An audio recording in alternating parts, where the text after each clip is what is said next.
Hello and welcome to a Friday afternoon live stream of a fantasy football draft. My name is Adam Levitan.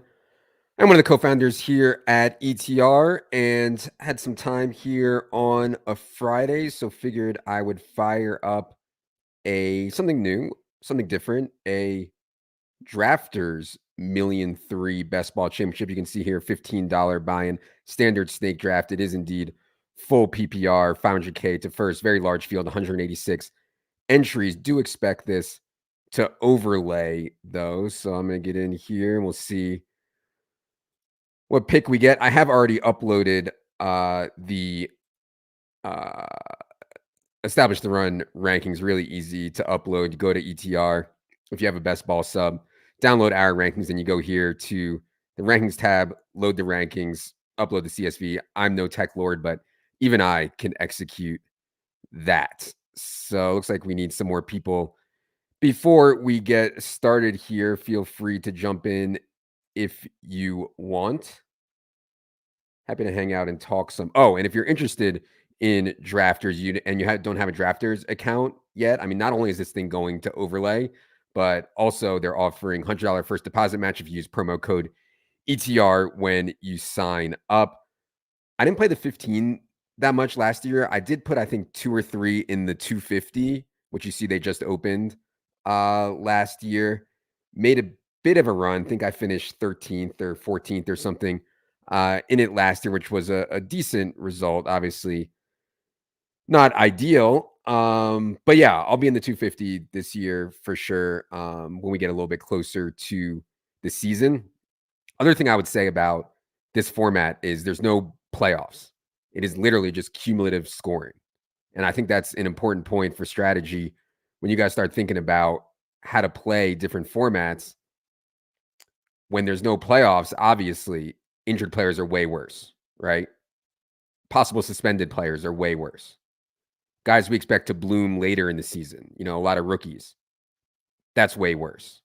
There's no difference between early season and late season production in this format. So, guys like Chubb and Hawkinson and Addison and Rashee Rice and all these rookies, Keon Coleman, Ben Sinnott, Marshawn Lloyd, all these guys are worse in this format because, again, when there's playoffs, I'm trying to optimize teams for those playoffs where all the money is. In this, points scored in week 2 are the same as points scored in week 17.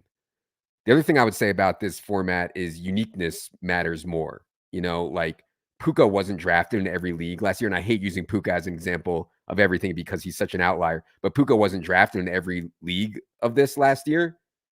And so not only do you realize that edge in the playoffs like you would on Underdog or DraftKings or whatever, but you just ice people every week with that. So when you have Puka and not everybody else does. So yeah, just a couple points there. Let's see if I can figure out how many people are in this thing. Let's see.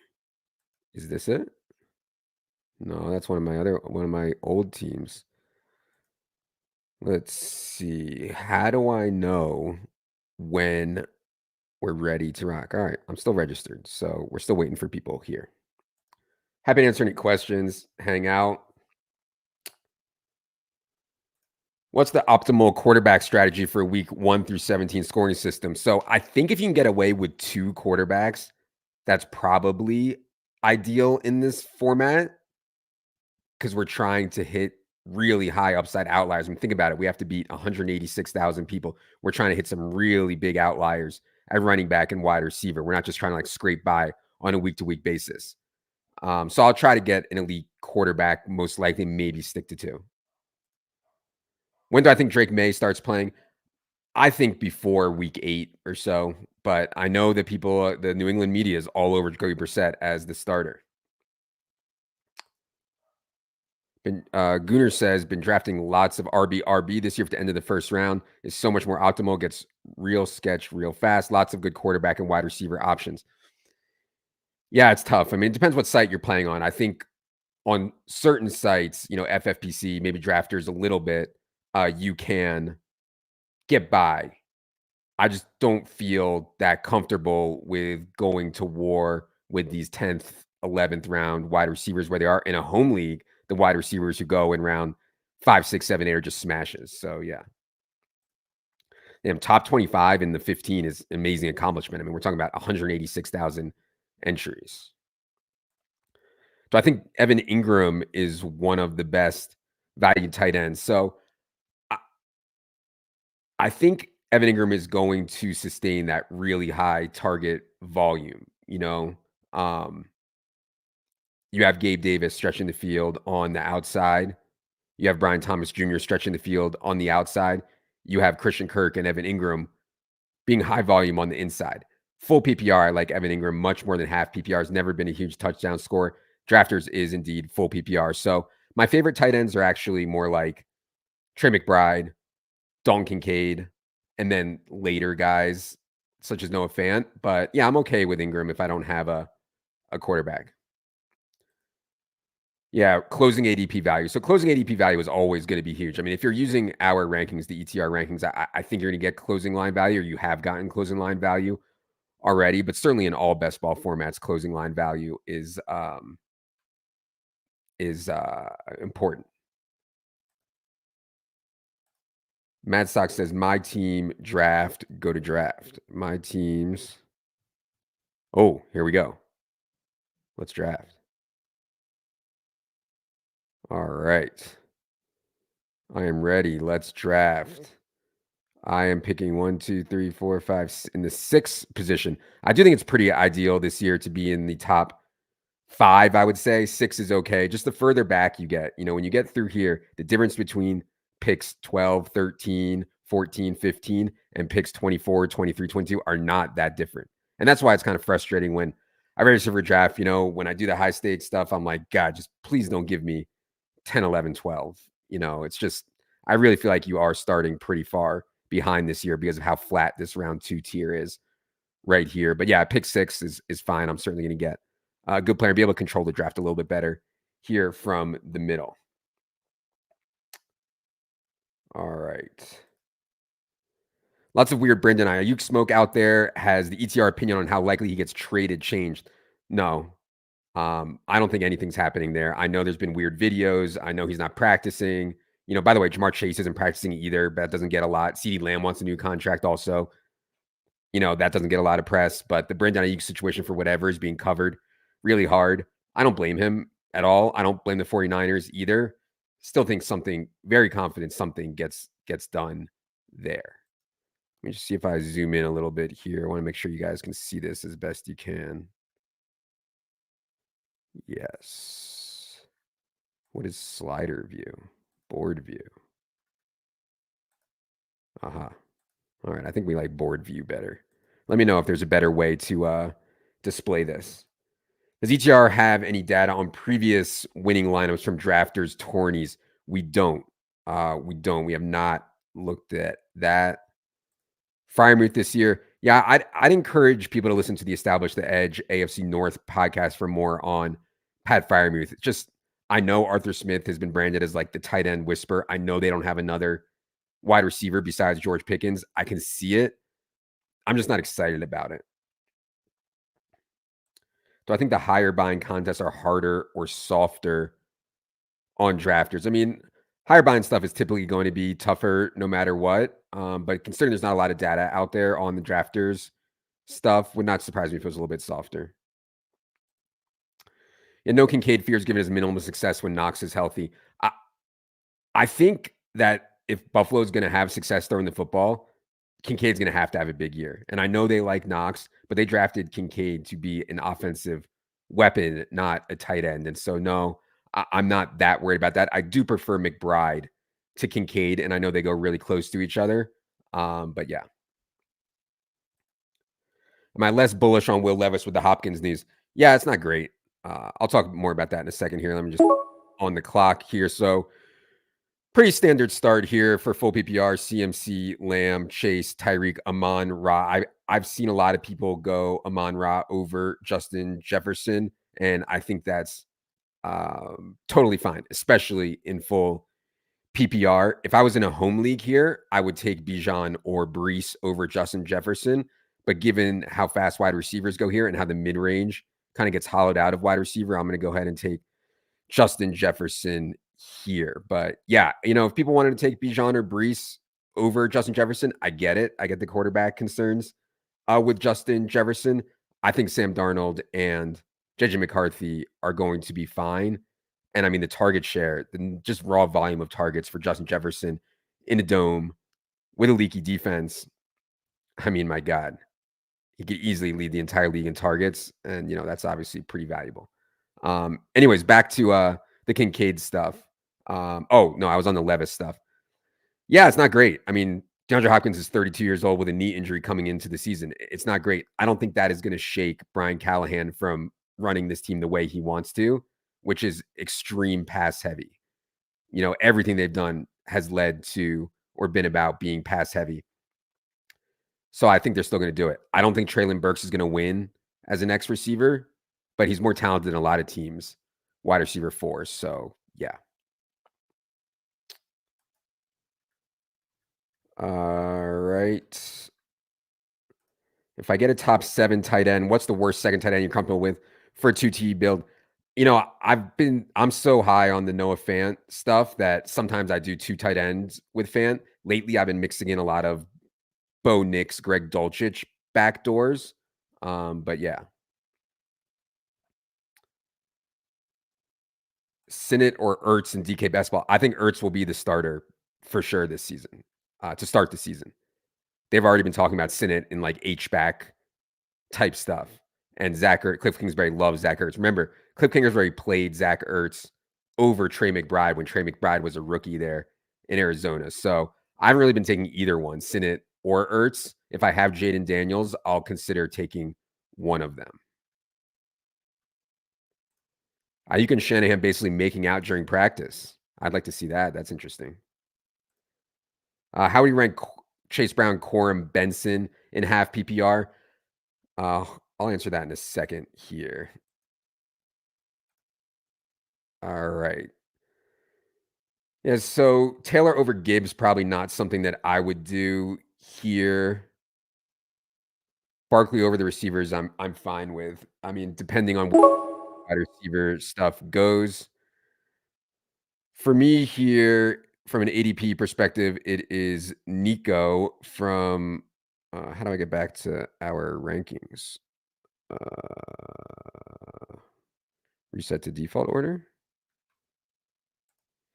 Yeah, totally fine with Nico or Olave here. I believe we have Olave slightly ahead, but definitely want to be in on Nico. And yeah, if you want to take Achan there, also I'm not against that whatsoever.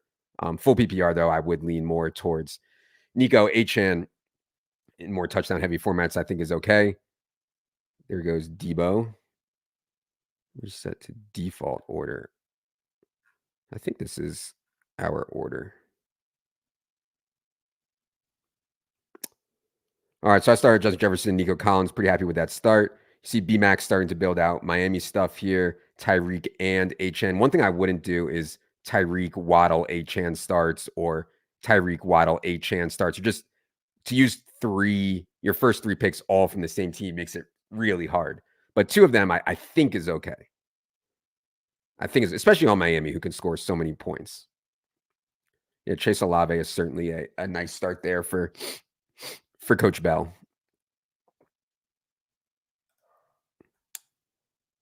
All right, let me remove this thing here. By the way, if you want access to all our rankings, which are continuously updating, you do need the best ball package on establishthерun.com. We have tons of content and context around all our rankings, obviously rankings for every site that you can upload easily. Where was the question I was at? Oh, Chase Brown, Corum, Benson. Yeah, I've been struggling with the Benson stuff because James Conner has really impressed me. Like, I'm never on him. I thought he had an awesome year last year. So it's been tough. I do think Trey Benson by the end of the year can make this a committee.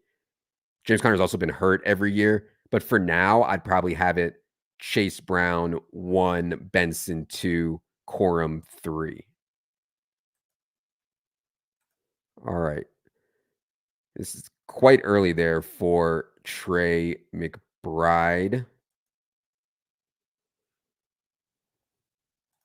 And so, yeah, I would certainly, based on our rankings, it would be Devontae. I don't mind getting onto a running back here. It looks like we're going to have some wide receiver slippage considering Barkley went early. Henry went a little early for full PPR. Trey McBride went early. So let me reset to draft order here. I'm going to go ahead and take Kyron here. One thing about obviously draft years, no playoffs. You don't have to worry about week 17 correlation or week 16 correlation or anything. Again, just most points of the season wins, period. Johnny Football says, so sick of Ertz. Yeah. Not that good at football. Can't get anything after the catch, but Cliff Kingsbury loves him. Olave over Nico all day. Yeah, the thing that I'm most worried about and I like Olave. I take Olave a lot. The thing I'm most worried about is offensive line play. No Ryan Ramczyk. That it's a problem. And the second thing I worry about is just Derek Carr. Just isn't it? And CJ Stroud is it? Obviously, that's baked in. Olave is going to see a ton of targets. I think he'll see a lot more layup targets. We just did a show with Matt Harmon. That'll be out Tuesday of next week on our YouTube channel / podcast feed. And yeah, I'm excited about Olave. Adam, what's your assessment of Steph Diggs in Houston? I don't think Steph Diggs could have landed in a better spot, honestly. Like, he has a natural slot role in Houston. CJ Stroud is a baller. Diggs is certainly declining. We talked about that with Matt Harmon also. But given Houston's setup, his ability to play in the slot, yeah, I think I like Diggs. I probably like him slightly more than Tank Dell. You guys want me to zoom in a little bit more here? Let me see.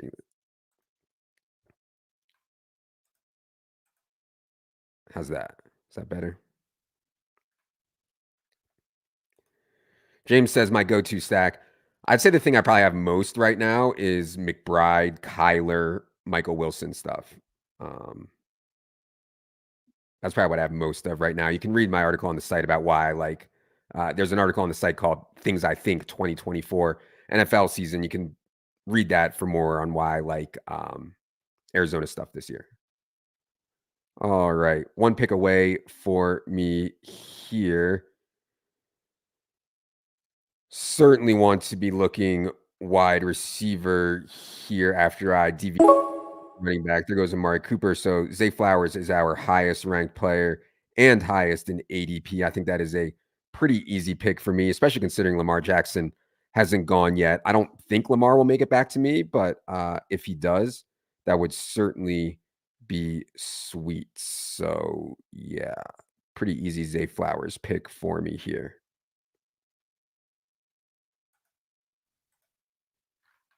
Let me see, where does Lamar Jackson's ADP is 49. So yeah, it'd be a little bit of a stretch for him to make it back to me, but certainly not impossible. Quarterback ADP slides far more in all best ball stuff. Quarterback ADP slides far more.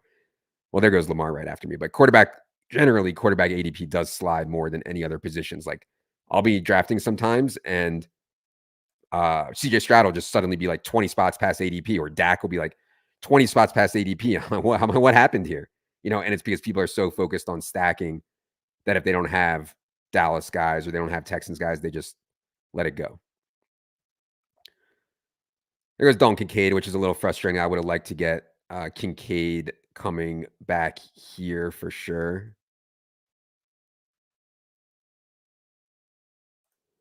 Yeah, Kyle says, without having to worry about week 17 or other week correlation, how much do you prioritize stacking these?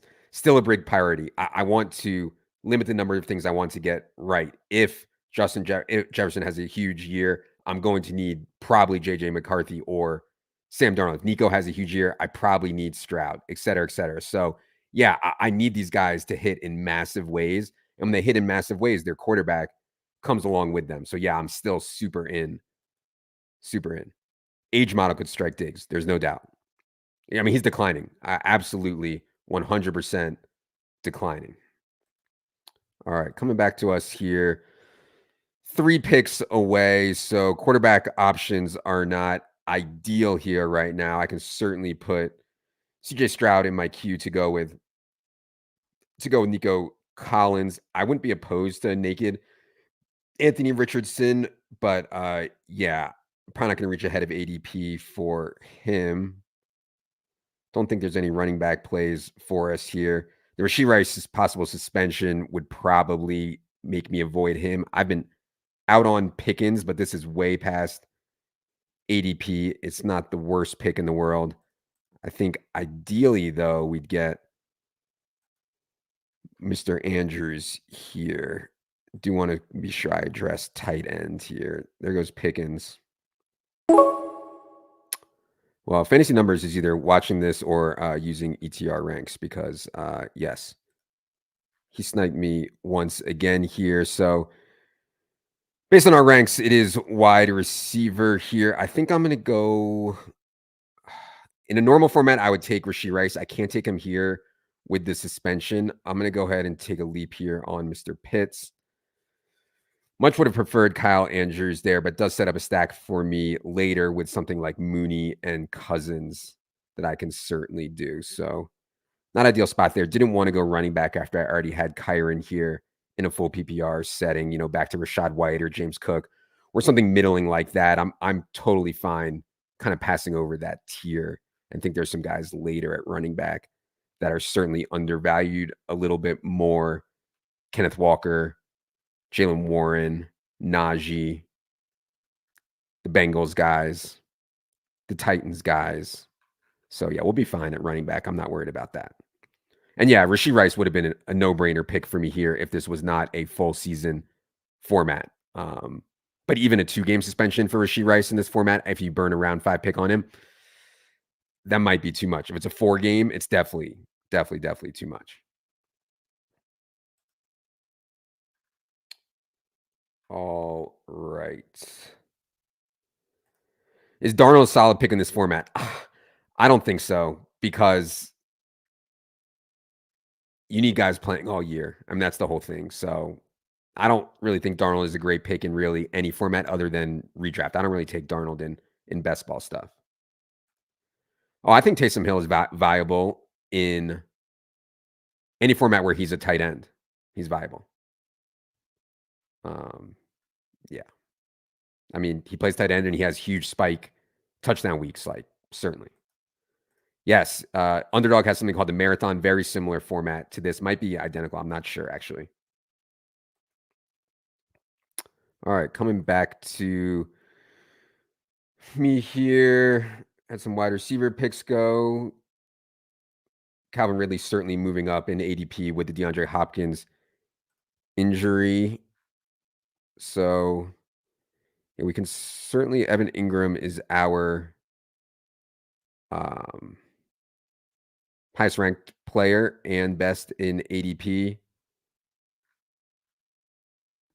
I like Rome, but this would be a little bit early for Rome Odunze here.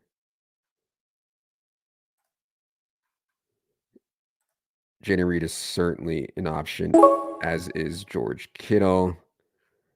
And yeah, so let me just go back to our rankings here. And yeah, so with Evan Ingram with just a couple spots ahead of ADP.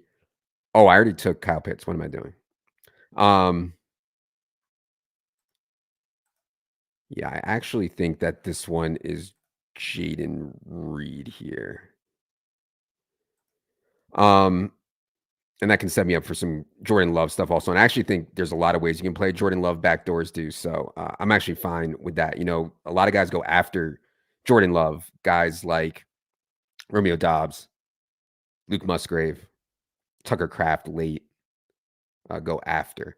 If I knew Evan Ingram was going to be there, I probably should have passed on Pitts here if I knew Ingram was going to go later, but don't really love this stuff through here anyway. So I'm okay with the way that kind of played out. Let me go back to our rankings here. In the queue, we have Rome. And so I'll be picking here at pick 78.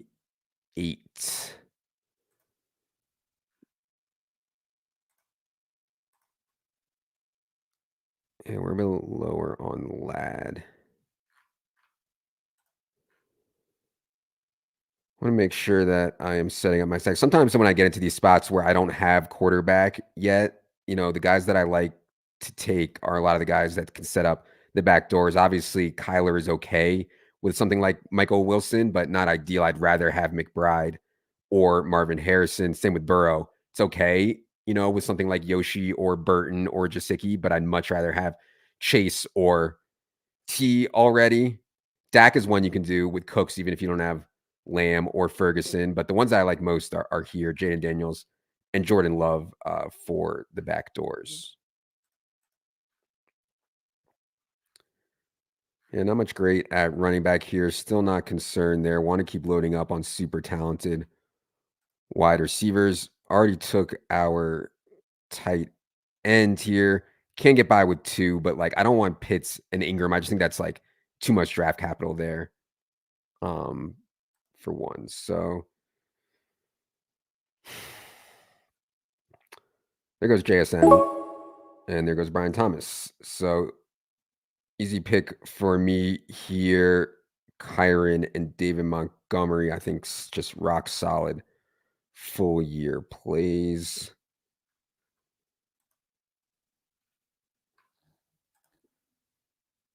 All right. Let's see.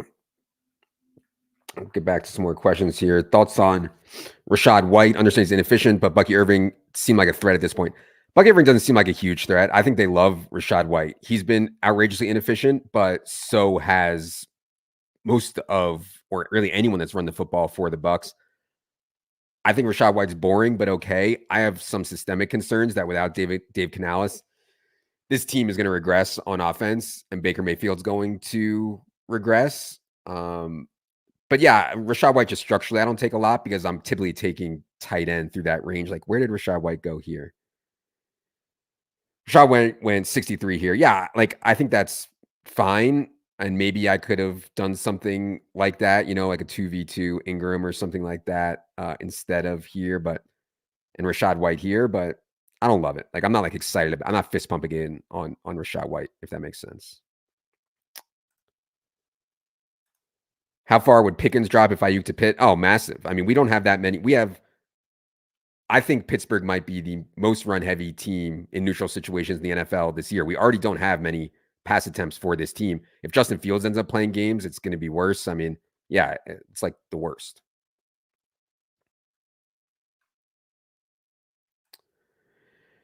Yeah, handcuffing, I think in this format is tougher. One thing about handcuffing that works for the playoffs is like maybe you have Kyron and he goes off in the first week of the playoffs, but he gets hurt.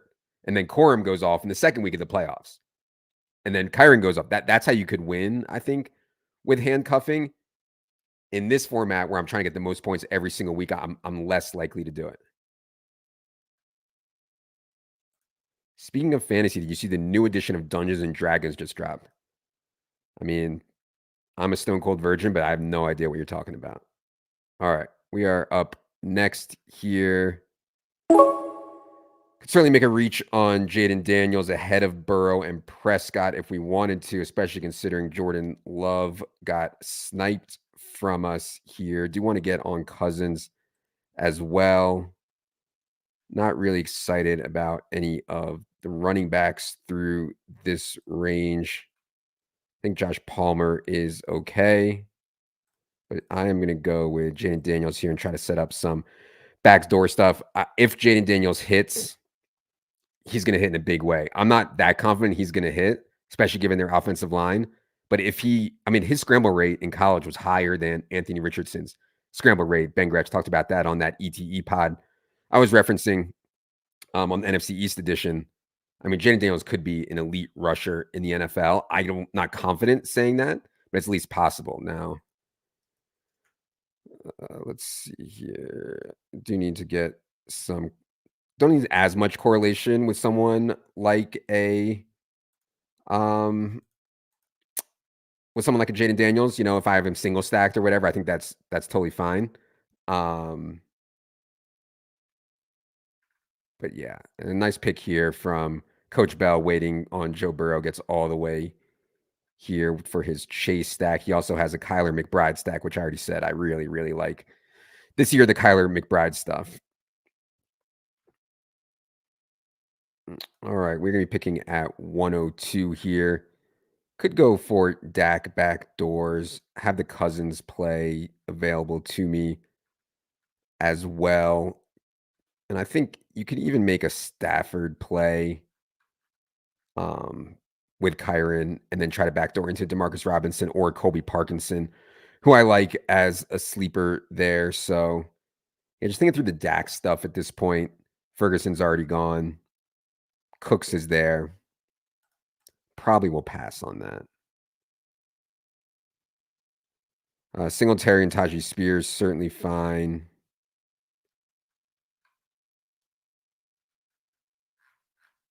there. And yeah, I know Herbert has this foot injury. I don't think that's going to affect his throwing as much as maybe some other people do. We're getting real late on DeAndre Hopkins. Obviously, he's worse in this format. 4 to 6 weeks puts him back somewhere right around the start of the season. It's tempting for sure. I mean, if we have positive news, this could be one of the best prices on DeAndre Hopkins that we get here at 102. We do have Josh Palmer ranked above him now, though. Again, 32-year-old, and there he goes. Fantasy numbers definitely listening to this.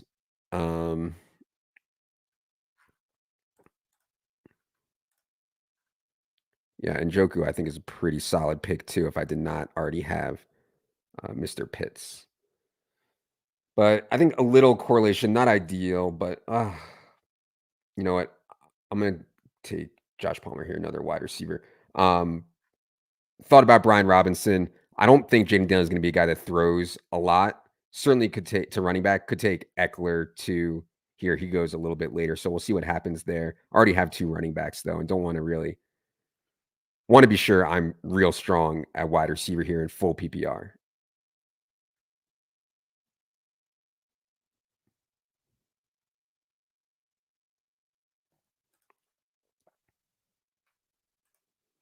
How do I feel about drafting both Warren and Najee when drafting 4 to 5 straight wide receivers? They both get used like Robinson, Algier this year. Fine with it. Honestly, fine with it. I think there's gonna be so many running back carries to go around for Pittsburgh, and I think they're gonna be effective running the ball. I mean, they have an offensive line that can do it. Arthur Smith run schemes have always been really strong. I'm fine with both those guys.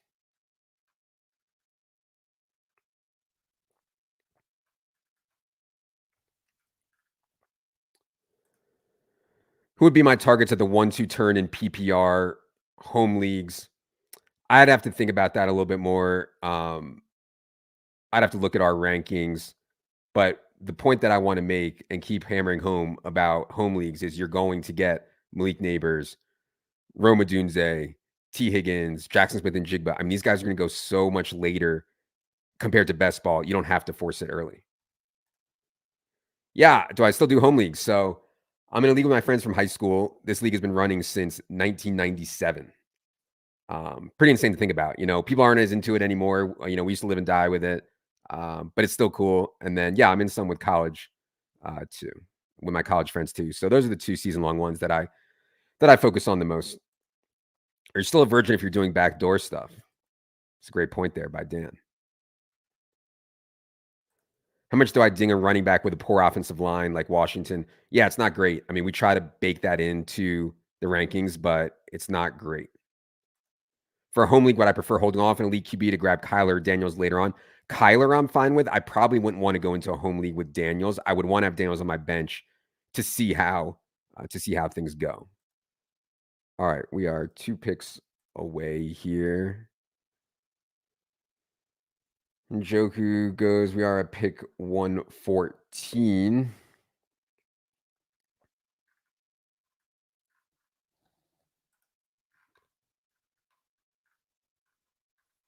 Yeah.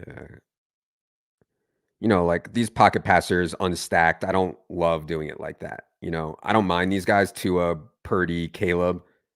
I just don't like doing it unstacked with the pocket passer types. All right. Trey Benson here, running back. I think we need to go Eckler over there, over Benson for correlation if we're going that route. I would definitely take Dobbs if I had gotten Love to go with Jordan Reed. Um, yeah, that sucks. Definitely would have done that. Let me see. Can I get Eckler back to me? Probably not here. So I'm going to go for a little correlation here. Nothing like reaching ahead of ADP for an old running back in decline. Feels good. Um, yeah, the only other thing I wanted to say about home leagues and quarterbacks is if you're in a 10-team league, and my home league is 10-team league, my quarterback is 10 team. If my home league is 10 teams, I want to place more of an emphasis on getting elite quarterback. Um, Everybody's gonna be loaded in a 10-team home league at running back and wide receiver. There's just not that many elite quarterbacks to go around. So in a 10-team home league, I'm way more likely to get Jalen Hurts, Josh Allen, Lamar Jackson, Mahomes, stuff like that.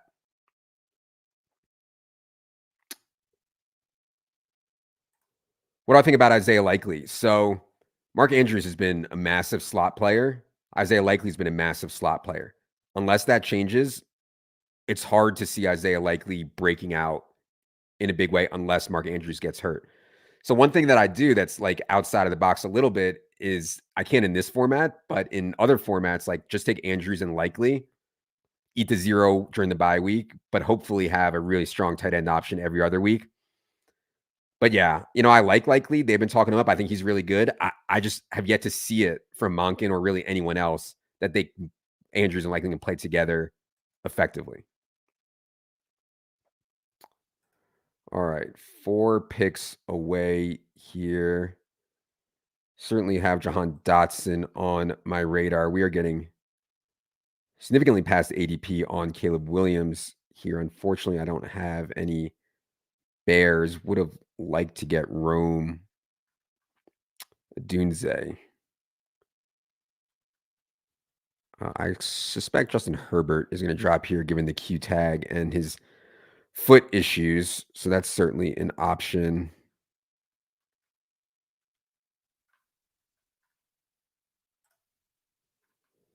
Yeah, the Quorum thing, considering I have Kyron, I don't think I'm going to do it here. Yeah, Ty Chandler is one I've been warming up to. At one point I was up over 50% on Marshawn Lynch. I'm down to like 30 something percent now as his price has gone up. I was taking Marshawn Lynch when he was like the 160s, now 140. I think it's a different conversation. Pretty far past ADP here on Jacoby Myers, just a good football player like Josh Downs as well. If I would have had Anthony Richardson, certainly could have done that. But yeah, I think I need to take Dotson here for the correlation with Daniels. In a vacuum, though, I do think I prefer Jacoby and Josh Downs over Jahan Dotson there. But yeah, pretty solid correlation there with Jaden Daniels in kind of a backdoor desperation situation. Had to reach on both Daniels and Eckler a little bit, which certainly doesn't feel great. But if Washington hits, I feel like if Jaden Daniels hits, I feel like I have it reasonably covered now. Well, there goes Justin Herbert.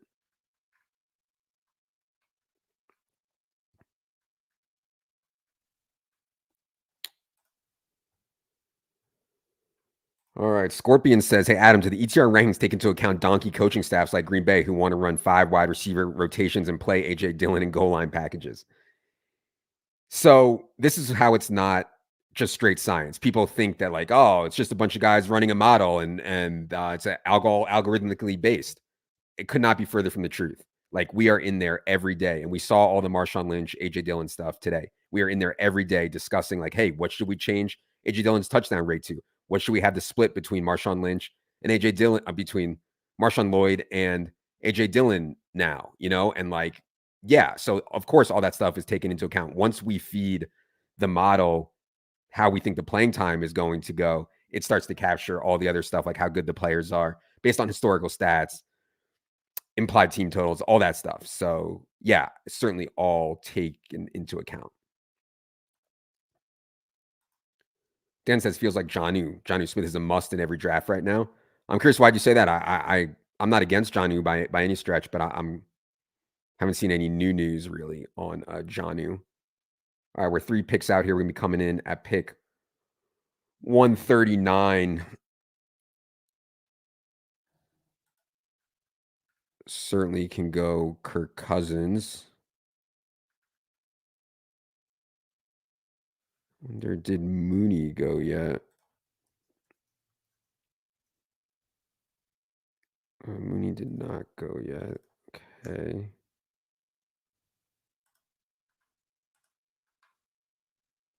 Ty Chandler went. That's frustrating. I think Ty Chandler's going to have a real solid role and obviously a lot of contingent upside if slash when Aaron Jones gets down. Also, Vikings coaching staff loves Ty Chandler. Yeah, I certainly take him above Marshawn Lloyd. And again, on Marshawn Lloyd stuff, um, there's a big difference. Like that's the thing when people show their exposures, what they have, it's like irrelevant to me. Like what price did you get them at? To me, is the real question.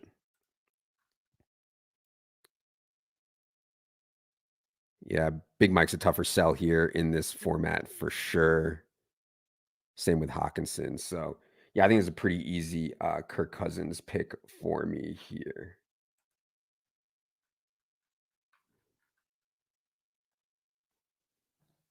Oh, and of course, fantasy numbers goes ahead immediately with the Mooney stuff. So yeah, I was taking Rondale for a little bit as part of the cousin stuff. That's scary. It looks like Ray McLeod is ahead of Rondale Moore right now, which I'm really surprised by. I haven't been taking either of them since I've been following that news on Ray versus Rondale. So looks like we're gonna have a single stack here between Cousins and Pitts, which is fine. Would have liked to have Mooney, or London, but yeah, fine.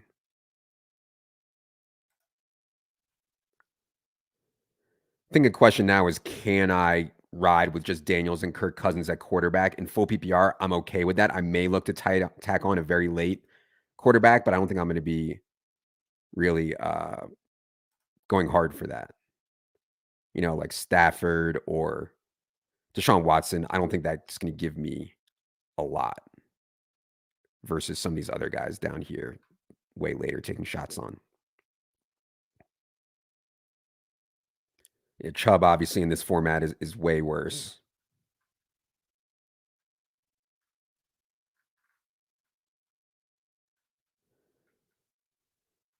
Don't love the Vidal stuff in best ball.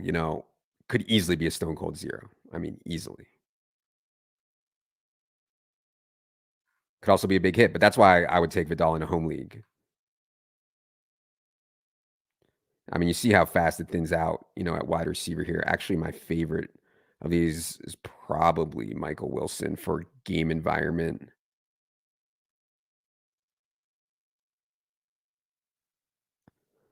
And I think Wandale is okay.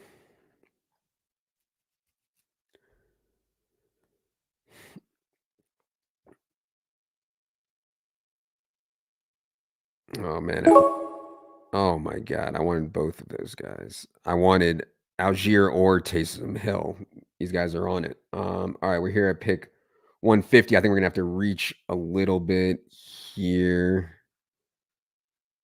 Yeah, I want to keep adding high upside wires. So like I don't think that Mike Wilson can go like completely nuts, but I definitely think breakout is in the cards, no pun intended, for Michael Wilson. So hate to be ahead of ADP on a guy like that, but yeah, I think that's okay. What do I have here now?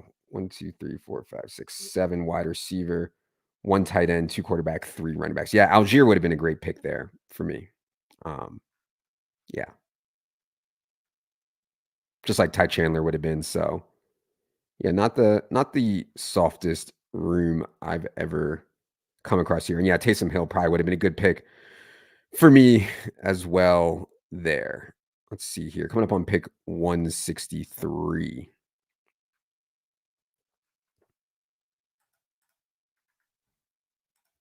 Yeah, good to see Ray Davis getting first team reps right out of the gate. And Ty Johnson's banged up also. I think that's at least interesting.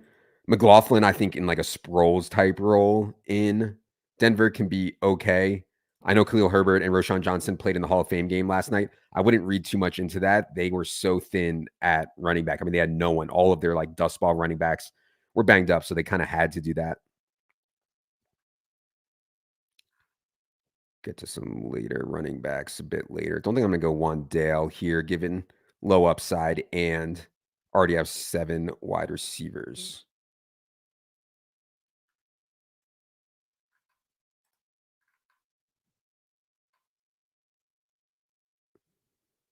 Yeah, I mean, there's reasonable tight end options here, and I can get one of the Washington guys mega late.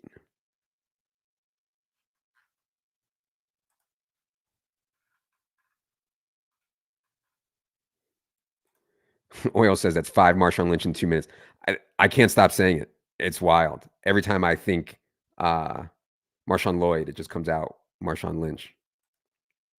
I've butchered way worse names in way more egregious fashion. All right, coming up here on pick 163.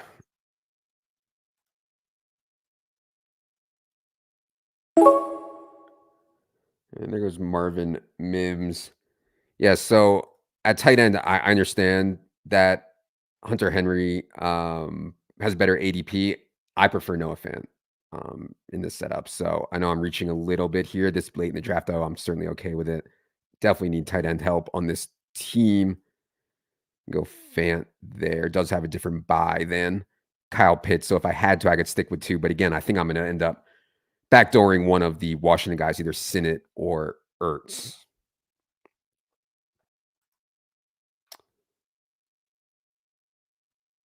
And that does give me a Geno backdoor option also.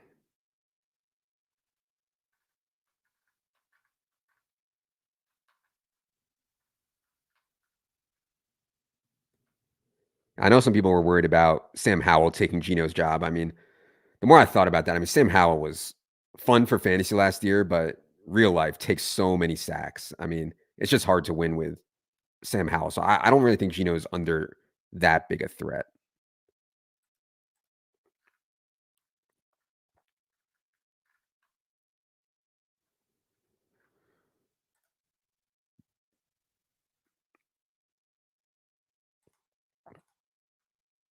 Yeah, still plenty of running backs that I think are in play here for sure.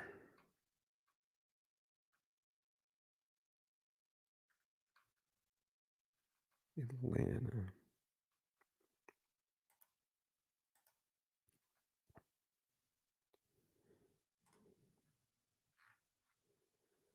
All right, coming around to us here at pick 174. There goes Wendell Robinson and Will Levis. So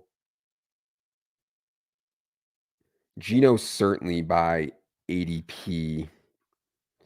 I don't love three quarterbacks in the first 15 rounds here, but I think one of these running backs is going to get back to me. So I'm going to go Geno here. That might not be great in this format, but yeah, it gives me another stack here with Fant.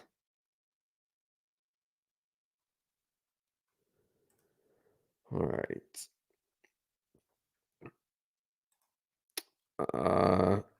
Steel Breeze says report yesterday said John are going to be splitting snaps only for pass downs.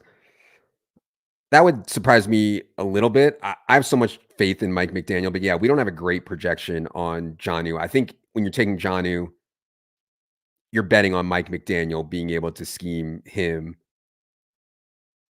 and to look really good. You know, I think it's okay. I'm not great.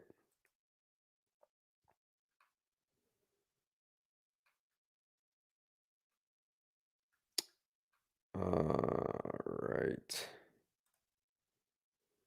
Eli says he has 12% Chandler through 100 drafts at pick 145 on UD. Really liked how he ran it. I think the Vikings like the way he ran it at the end of last season also. You know, I way more than 12% Chandler. Yeah, I like that one, you know. But again, when you're talking about exposures, please, you know, you have to know at what price you got him at. Cincinnati wide receiver 3 position today. I love that people are like, they're like, oh, Adam just found out about Andre Yoshevich. We've been talking about Andre Yoshevich for like over a year now because we knew T. Higgins was likely gone after this season. Yoshi's a talented, athletic, big guy. Would not surprise me if he wins that job over Jermaine Burton. Now, I think what'll end up happening will be some kind of rotation, but yeah.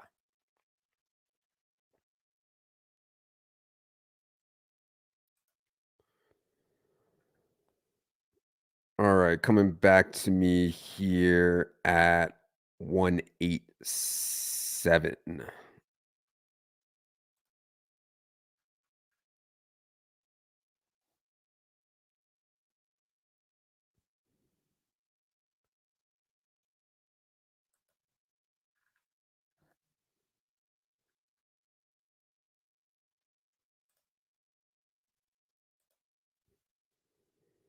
Clearly needs some running back help on this team. Only have Eckler, David Montgomery, and Kyron, but I'm totally fine with that in this full PPR setup. By ADP, it would be Elijah Mitchell. I'm excited. I think there's like some worry that Jordan Mason is going to cut into Elijah Mitchell. Maybe. I'm actually going to go Braylon Allen here, who I think is actually going to win the number 2 running back job for the Jets, and can have a real role in the pass game. And, I think Brees is going to play a ton, like 80% of the snaps. I don't think there's going to be much standalone value with Braylon, but still kind of excited about that. Yeah, it's probably a little early for Braylon, honestly, but I do like him. I have a ton. Yeah, I was hoping Dameon Pierce would make it back to me. That's probably a better pick than Braylon. Joe Mixon is already banged up. I should have taken Pierce there. I just thought maybe I could sneak him back here, but knowing this room, I probably shouldn't have. Dameon Pierce, a year ago, he was like a round 5 fantasy pick. Now he's going in round 16. I was getting him before in like round 19 and 20.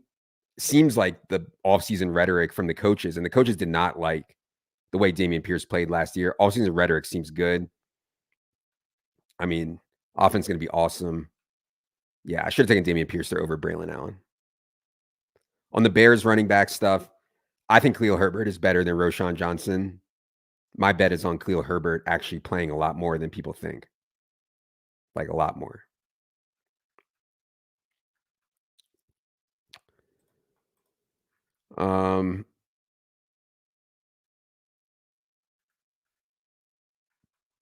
Yeah.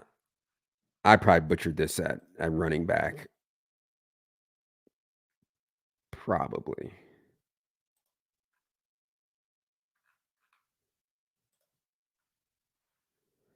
All right, come back to me here at 198. Yeah, the Yoshibas team is coming. There he goes in the 17th round. The Deneric Prince versus CH stuff. I tweeted today there's an article about, CH been struggling with some mental stuff. It's hard to trust CH for sure. And, Deneric Prince seems like if it's not CH, it's going to be Deneric Prince as Pacheco's backup. I will note that McKinnon's still out there. All right, so for me here, I think I can finish my wide receiver room with a correlated Luke McCaffrey here. So I'm going to go ahead and continue to make bets on Jaden Daniels here and probably be done at wide receiver.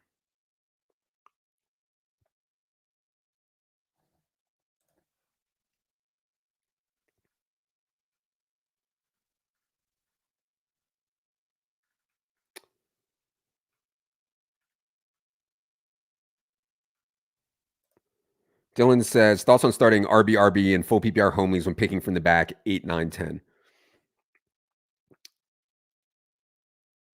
Not ideal, but if you can get the kind of wide receivers I mentioned earlier in rounds 4, 5, 6, 7, 8, then I'm totally fine with it. I don't think it's the end. All the reports in Seattle seem to indicate that Sam Howell is just atrocious in camp. Yeah, I mean, just watch last year. It was fun for fantasy, but God, it was a mess. Silva talking about Seattle's O-line. Yeah, you can read Thorne's offensive line rankings. I believe Thorne has Seattle 29th in offensive line rankings. It's scary. I mean, it's scary. If Geno can't get back and get to his reads, then yeah. Hall of Fame game was a mess. Was not good.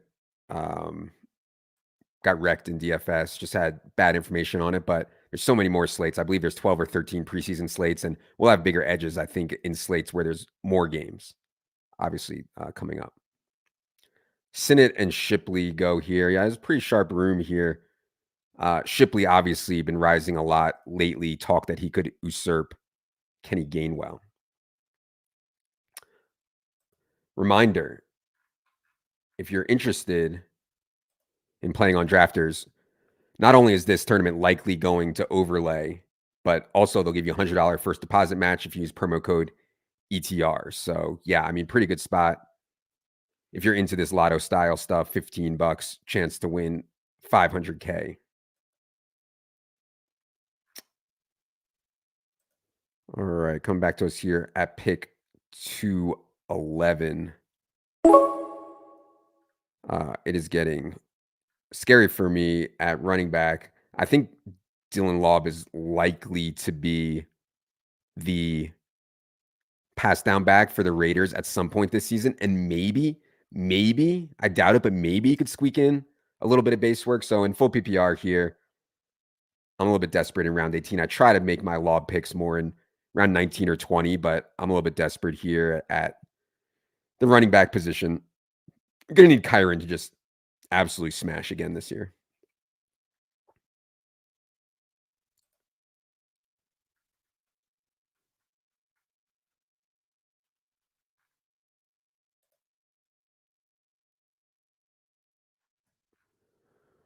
Probably do want to get to 6 running backs if I can in this format.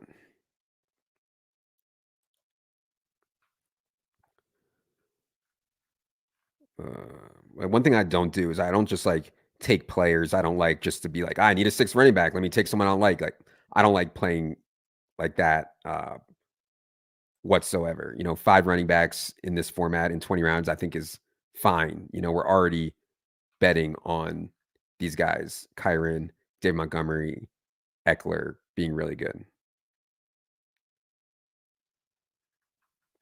A little surprised Jalen Tolbert hasn't gone yet. I think Jalen Tolbert has an ADP of 196. We're here in the 200s. I mean, I think Jalen Tolbert's going to win that wide receiver 3 job for one of the most pass happy teams in the league pretty effectively. Now, is he good enough to do something with that?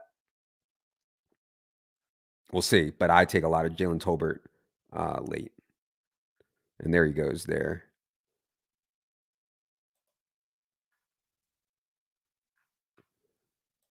I think Colby Parkinson's a pretty good tight end pick. Also, probably better than the Ertz pick, even though the Ertz pick would be correlated.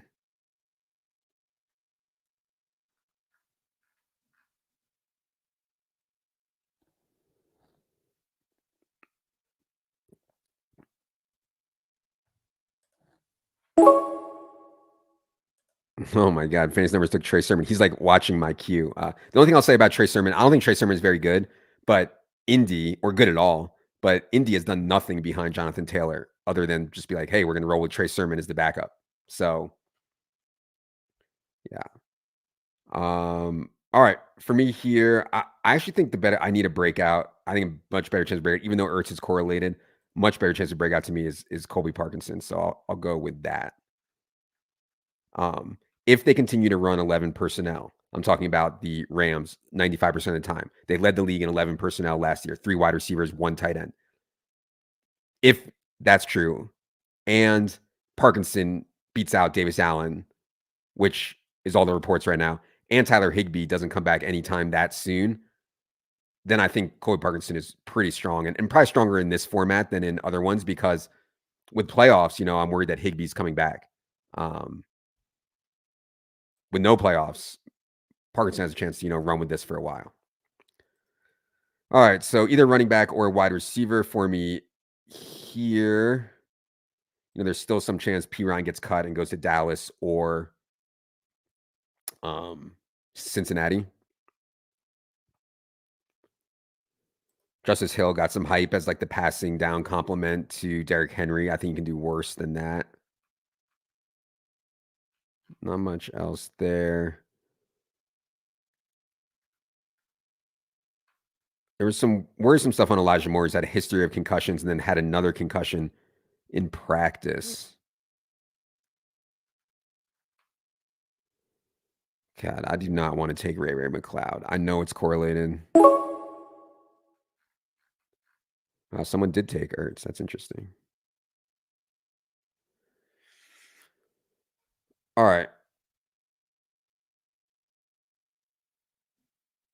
I think I'm going to go with Justice Hill here.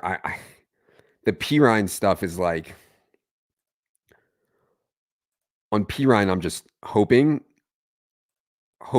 that yeah, Keaton Mitchell, probably like over Justice Hill in formats where there's playoffs, but Keaton Mitchell's going to miss a lot of time. So I really can't take him in this format.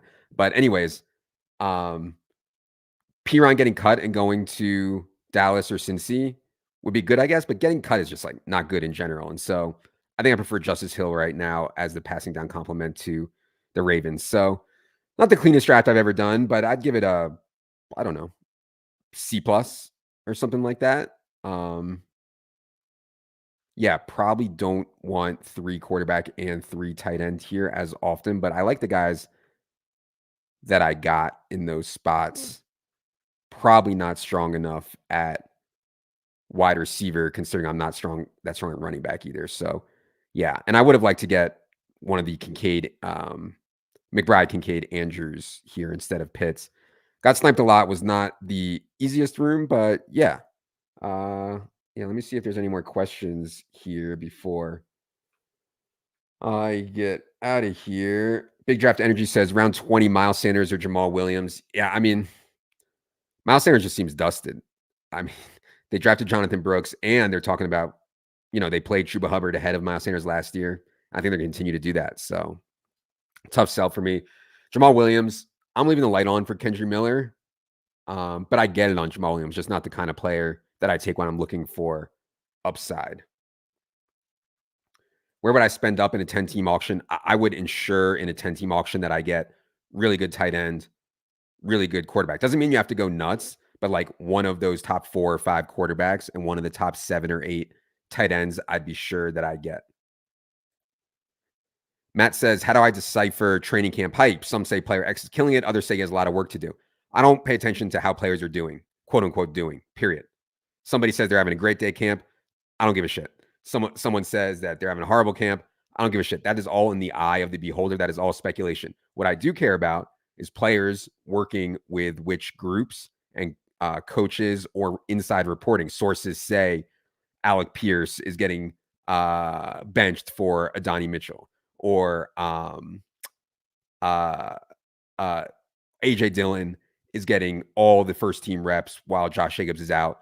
Marshawn Lloyd's getting none. To me, that stuff, if that nobody said that, but if people reported that, that is something I believe in. Some guy had a great day at camp. He's having a great camp. I don't give a shit. Yeah, gotta hide the queue. I know. Is Debo a first rounder if Ayuk gets shipped out? Yeah, I think so, but I don't think that Ayuk's getting shipped out. I'm drafting a lot of Pacheco. If you can only get one backup, is it CEH or Prince at this time? God, this is so tough. I probably wouldn't take either right now because I do think that if both CEH and Prince fail, which is certainly possible, they'll bring back McKinnon. So, yeah, it's just a pass for me right now. Yeah, this is stuff I'm talking about. Like, oh, Miles is running angry at training camp. Like, imagine thinking that matters. Yeah, best shape of his life. One of the quotes in the AJ Dillon stuff today was AJ Dillon's in the best shape of his life, and therefore he's going to be the RB2, and Marshawn Lloyd's going to redshirt. Like, come on. Ryan Ramstack, great name. Thoughts on Tank Dell coming off injury? Yeah, I was really wanted to be in on Tank Dell. I loved playing Tank Dell last year in DFS. Guy is clearly a baller. I'm worried that off of his injury plus gunshot wound, they're going to ease him in a little bit. In other words, 2 wide receiver sets, Nico and Steph Diggs, not Tank Dell. But I think CJ Stroud's going to have such a good year that I still want to be in on Tank Dell. It's just, I don't think it's as slam dunk as maybe I thought it was before when he goes, in the 40s or so. Let me see where he went here, Tank Dell.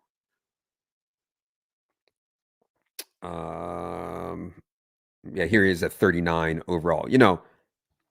I'm totally fine with that. I don't think I'm fist pumping it in. Diggs at 28 though, like that's too much of a gap. I would have it more like here, 35th. I would take Diggs, and maybe 39th. Dell would be kind of where I think it makes more sense. All right. This was fun. Hope you guys enjoyed. If again, pretty big no-brainer here, I think, if you play best ball or if you grind best ball hard, because not only is this thing going to overlay this $15 tournament, but also if you don't have an account and you sign up with promo code ETR, they'll give you the $100 deposit match. So deposit 100, get 100. So if you're into grinding, best ball, and these kind of small buy-in, large field stuff, certainly an option and probably a good one as well. That is going to do it for this Friday afternoon live stream for producer Ryan, for everybody on our YouTube team, for everybody behind the scenes at ETR. I am Adam. Good luck, everybody.